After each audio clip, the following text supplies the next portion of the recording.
I want to invite you to build a world with me.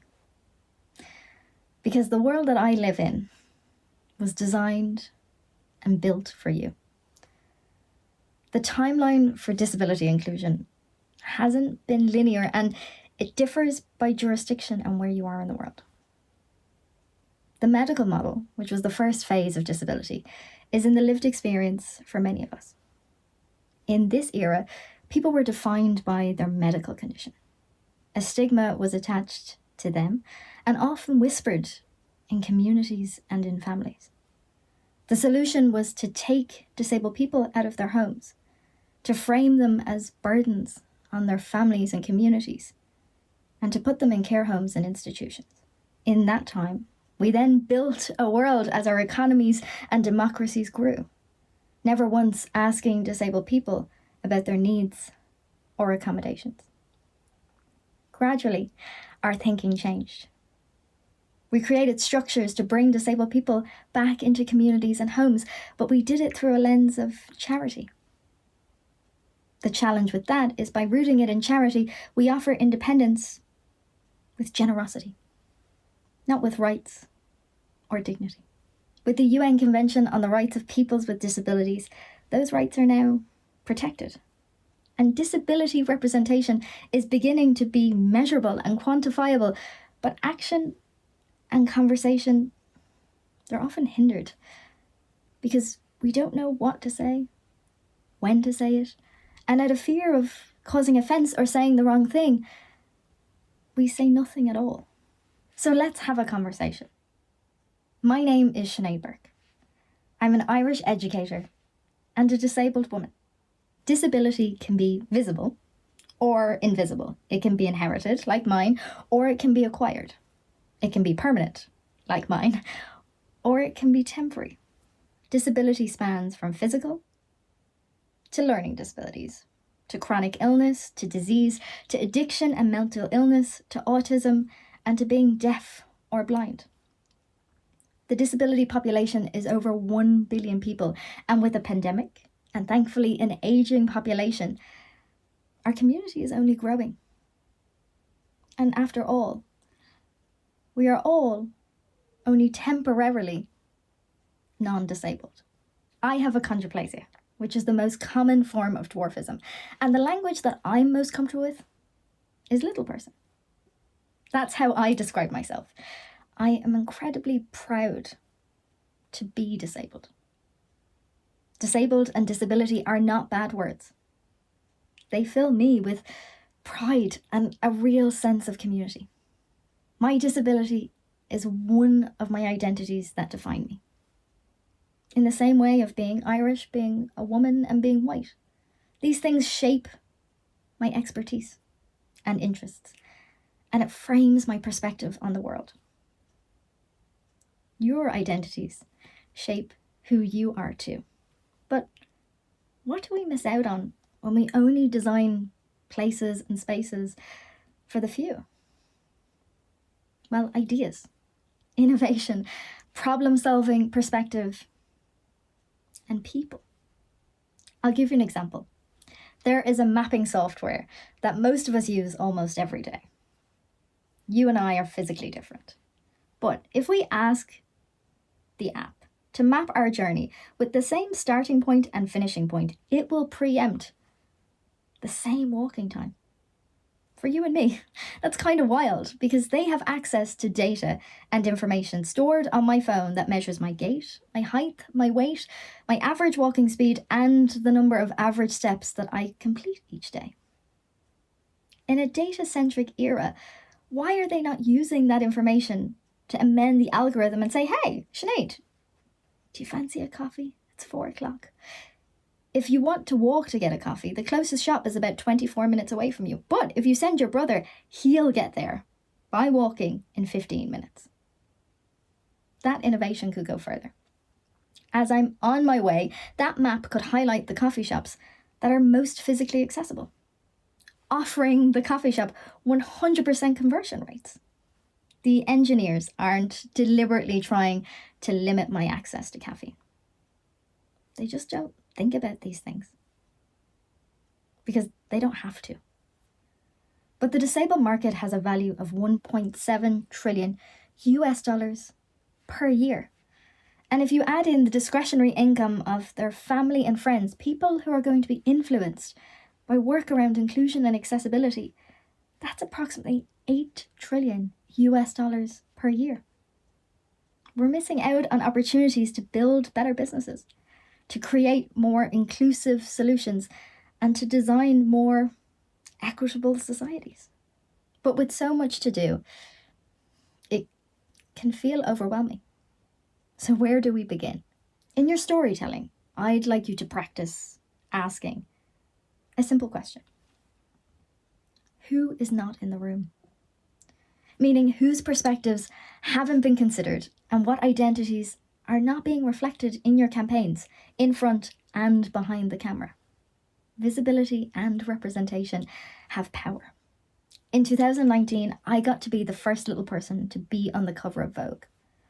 Photographed by Peter Lindbergh, the image personified strength, dignity, and power.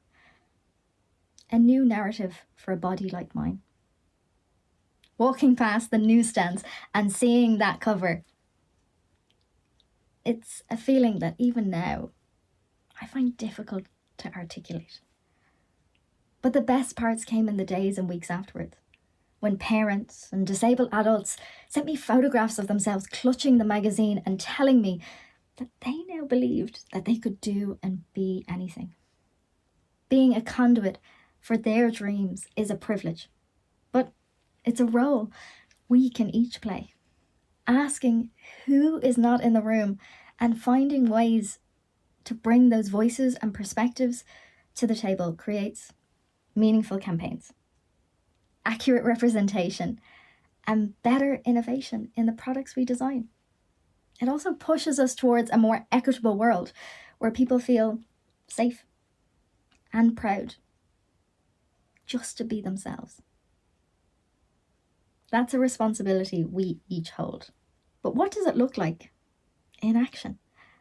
I was aware of the work that Pinterest was doing around inclusion because I myself am a pinner, and they've been doing such amazing things, particularly around skin tone features and increasing visibility and representation for pinners on the platform.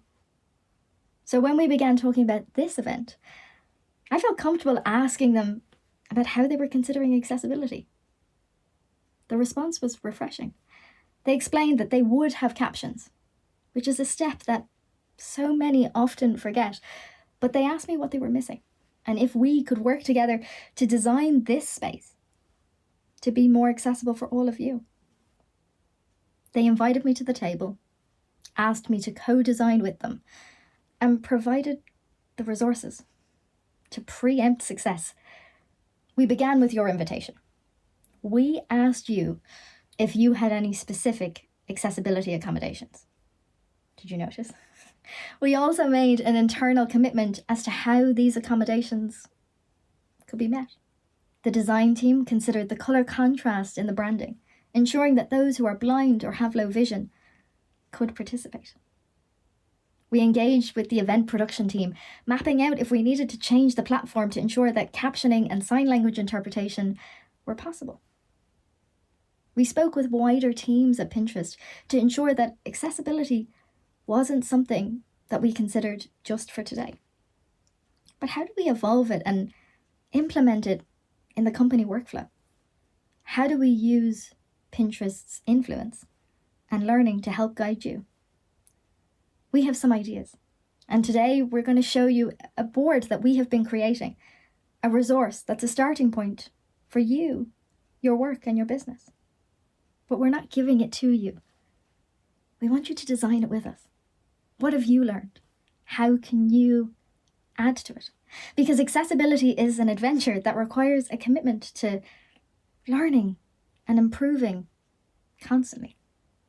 This approach that we're taking is right, but it's radical because often when I suggest including a sign language interpreter, the response is, but there's no one deaf in the audience. And there never will be. We need to transform our culture and our practices to fit disabled people. We have to include them in the process and design the world with them. But how can you do it? I believe that there are 5 steps. Awareness, advocacy, policy, culture, and system. Not very catchy. But grow your awareness and education surrounding disability and accessibility.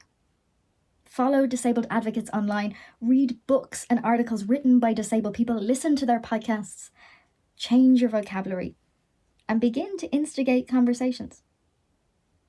Remembering that language is personal and political. To build your experience as an advocate, begin asking questions and try to build solutions. Next time you visit a restaurant, when making the booking, ask if the premises is accessible. If they say yes, ask for further details like, does it have a step-free entrance? Or is the accessible entrance down a dark alley and technically it's the service entrance? Ask if the menu is available in different formats, maybe plain language and braille. Ask if there are portions of the restaurant where the lighting and sound are dimmed. These questions, I'm not asking you to ask them to make someone else feel uncomfortable. But as soon as that person hangs up the phone, they will go straight to their manager, echo these questions, and ask for answers. The more of us that ask these questions and choose to visit places that prioritize access, the quicker our world will change. But don't just flex your advocacy skills at home. Do it in work too. Encourage your teams to create policies on accessible and equitable inclusion. If you're creating visual campaigns, maybe you could create a quota that 15% of models, participants, production team must be disabled. Or you could create a proposal that all video content must be captioned. These are just 2 simple examples, but with policy, this change becomes everyone's responsibility. And it's a common objective that then feels tangible and attainable. As the policy begins to create wins that are measurable and perhaps even profitable, the culture shifts. And we evolve our practice from advocating and designing for disabled people to designing with them. How many disabled people are in your company? Is there a culture where they feel proud and safe to disclose a disability? Do you hire people from the same universities? From the same recruiters? Do you ask if potential interviewees have any accessibility requirements? Do you offer flexible working hours and healthcare?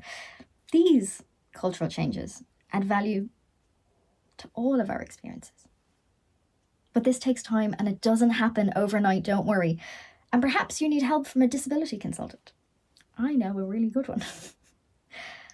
But after we change culture, the final step is system, which is short for systemic change, which occurs when we realize that every issue is a disability issue. And that when we design with disabled people, we make our places, spaces, products, campaigns, stories, and world more creative, innovative, equal, and accessible.